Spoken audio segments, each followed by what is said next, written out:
Friends নমস্কার, আমি doctor Jayanta বাইন, plastic surgeon. আমাদের এই যে ভাই এসছেন, আমরা দেখতে পাচ্ছি ওনার চেস্টের যে ব্রেস্ট হয় ছেলেদের, ম্যান বু বলি আমরা, সেটা অনেকটা বেড়ে গেছে। ফলে যেটা অসুবিধা হয়, উনি যখন কাজকর্ম করছেন বা ঘেমে গিয়ে জামা কাপড় খুলছেন সবার সামনে, তখন একটা এম্বারাসমেন্ট উনি ফিল করেন। তো সেই জন্য আমরা আজকে সার্জারি করব, কসমেটিক সার্জারি করব, যাতে মিনিমাল দাগ হয়, দাগ যাতে বোঝা না যায় এবং যাতে পুরো জিনিসটা আবার চলেও যায়। সেই কারণে আমরা এই অ্যাক্সিলাতে এখানে ছোট্ট একটা স্কিনে ফুটো করব, সেটা দিয়ে পুরো চর্বিটা বেরিয়ে যাবে। আর এখানে ছোট্ট একটা 7 o'clock পজিশন থেকে 10 o'clock পজিশনে কাটিং করে আমরা গ্ল্যান্ডটাকে বের করে আনবো। তো এটাই হচ্ছে আমাদের প্ল্যানিং। তো শুরুতে আমরা মার্কিং করব, তারপরে সার্জারি, আপনাদের সব স্টেপগুলোই দেখাবো। যেহেতু আমাদের ভাই শারীরিকভাবে পরিশ্রমের কাজ করেন, ওনার বডির বিল্ড আপ মাসকুলার রয়েছে এবং আমরা মিড লাইনটা মার্ক করব। ওনার মাসল মাস আপনারা দেখতে পাচ্ছেন, হাতেও রয়েছে, চেস্টেও রয়েছে। এটা ইনফিরিয়ার ব্রেস্ট ক্রিজ, এটা একটা ইনফিরিয়ার ব্রেস্ট ক্রিজ, এটা একটা ইনফিরিয়ার ব্রেস্ট ক্রিজ। এইটা হচ্ছে আমাদের পেক মেজার মাসল, পেকটলিস মেজার, তার ল্যাটারাল বর্ডার, পেক মেজারের ল্যাটারাল বর্ডার, এটা ব্রেস্টের ল্যাটারাল বর্ডার। তেমনি উল্টো দিকেও সেম জিনিস করব, ল্যাটারাল বর্ডার, ব্রেস্টের বর্ডার। কোমরে হাত দিন, কোমরে হাত দিলে সুপিরিয়ার ব্রেস্ট বর্ডারটা কিন্তু বোঝা যায়, this is superior breast border. এটা আবার হাতটা লম্বা করে দিন। এবারে মাসলের আপার বর্ডার, মাসলটাকে আমরা স্কোয়ার মার্কিং করব।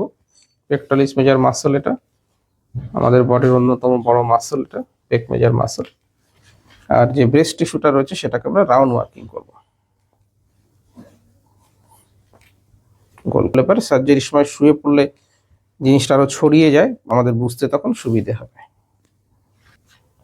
তো আমাদের মার্কিং কমপ্লিট হয়েছে। এটা হচ্ছে ব্রেস্ট টিস্যু, এটা হচ্ছে মাসল। দেখুন মাসলটা, একটা হাত নামিয়ে রাখুন, দেখুন এই যে মাসলটা কাঁধ অব্দি চলে যাচ্ছে। পেক মেজার মাসল যেমন আছে সেরকম থাকবে, শুধু এই অংশটা একদম ফ্ল্যাট হয়ে যাবে। তাহলে চলুন সার্জারিটা শুরু করা যাক।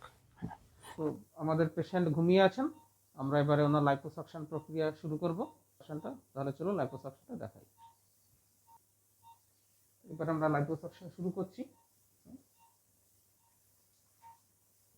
আপনারা দেখতে পাচ্ছেন এই যে লাইপোসাকশনের মাধ্যমে এই যে ফ্যাটগুলো বেরিয়ে আসছে, এটা গিয়ে মেশিনে জমা হবে।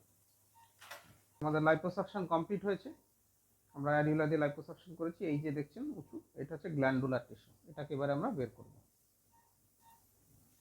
এই যে টিস্যুটা বেরিয়ে আসছে দেখছেন, এটা হচ্ছে গ্ল্যান্ডুলার টিস্যু।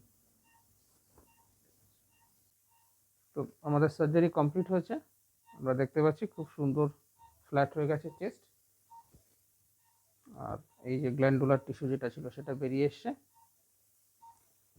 যেহেতু বড় গাইনোকোমাস্টিয়া ছিল, আমরা ড্রেন দিয়েছি, এই ড্রেনটাকে আমরা কালকে সকালে বের করে দেবো।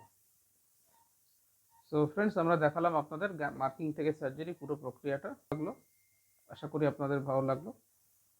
যদি কিছু জানতে চান কমেন্ট বক্সে এসে কমেন্ট করবেন, আমি উত্তর দিয়ে থাকি।